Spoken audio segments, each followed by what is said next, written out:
Well, elsewhere, Saudi Arabia's Public Investment Fund hosted its first Latin American-focused investment conference in Rio de Janeiro this week.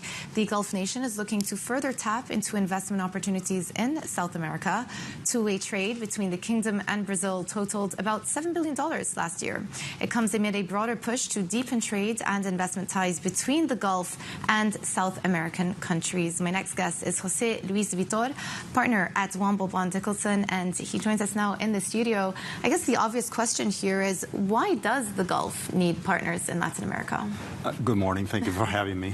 I think the Gulf is a natural region for Latin America. There's a cultural alignment. There's also a great opportunity for the Gulf countries as well as the Latin American business groups. Traditionally, the trade has been increasing in the last 10 years, but particularly in the last 5 years, you've seen significant amounts of investments in traditional sectors like agriculture, infrastructure, but particularly in countries like Brazil that took the leadership in the early 2000s and had been developing a relationship with the Gulf countries since the 80s. You see a noticeable amount of investments going in that direction. From what I can tell, I had a closer look at the numbers. The biggest driver of the activity have come from UAE and from Brazil. They seem to be the most two active countries when you think about these Latin American GCC ties. To what extent is that going to be representative of the types of relationships that can happen within the broader GCC region? I think that it's only going to expand. If you see the trends of the last year, you'll see investments like the one from Manara, the joint venture between Saudi's Public Investment Fund and the company of Saudi Arabia that invested $2.5 billion in Vale in Brazil.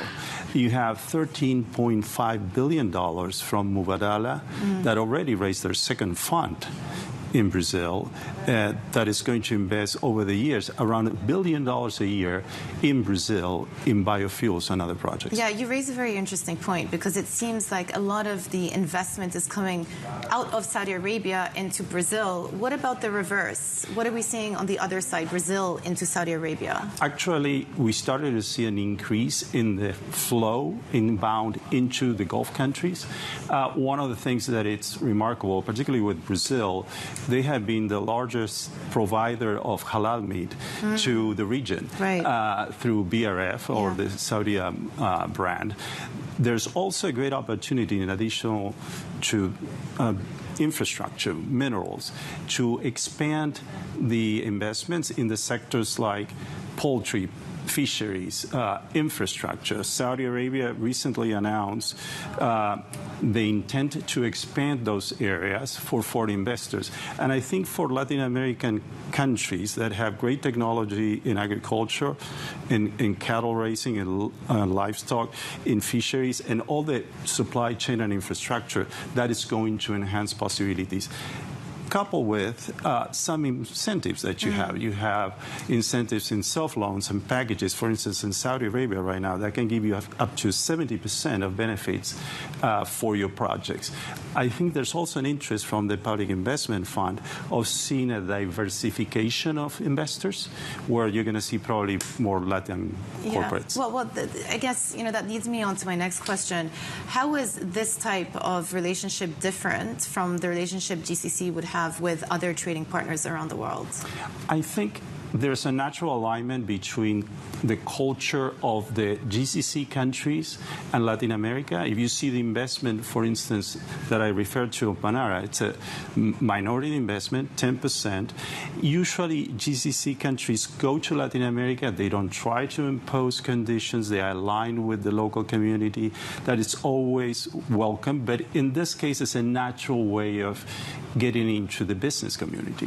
If you look at, for instance, Chinese investors, they're have been perceived as trying to get mineral or natural resource and extractive industries, and focusing on that. I think here there's an opportunity for a synergy and an inbound-outbound trade between two regions. A more symbiotic relationship than a purely extractive one.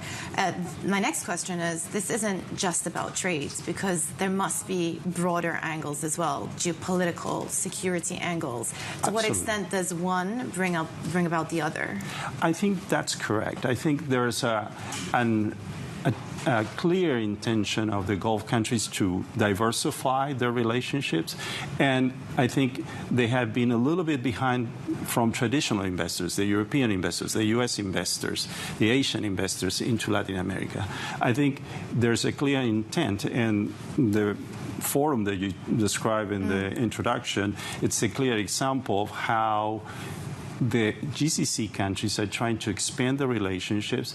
There are common interests. There's a really interesting quote from the governor of the PIF in the event that said, we're going to need more power. Artificial intelligence is going to require us to do these things. So in thinking in the future and developing both regions, I think there's an alignment of objectives, but also an alignment of business interests that are behind those objectives that I believe will provide a certainty or at least higher chances of success. And I probably should have asked it at the beginning. We spent a lot of this interview talking about Brazil, but what other Latin American countries do GCC nations also have good relationships or are looking to enhance relationships with? And here, one country comes to mind, Argentina.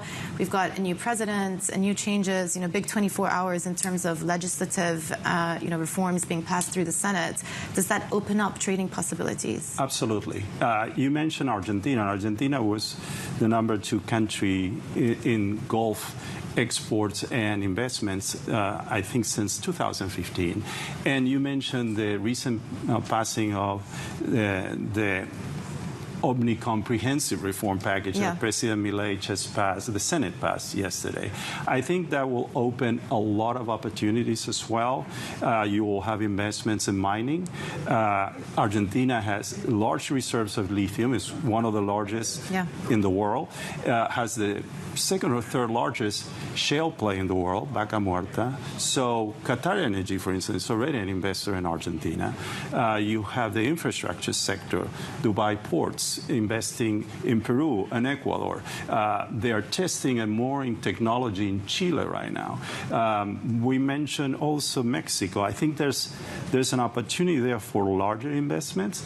I also believe the package recently passed in Argentina, it's going to open opportunities in other sectors, infrastructure being one of them.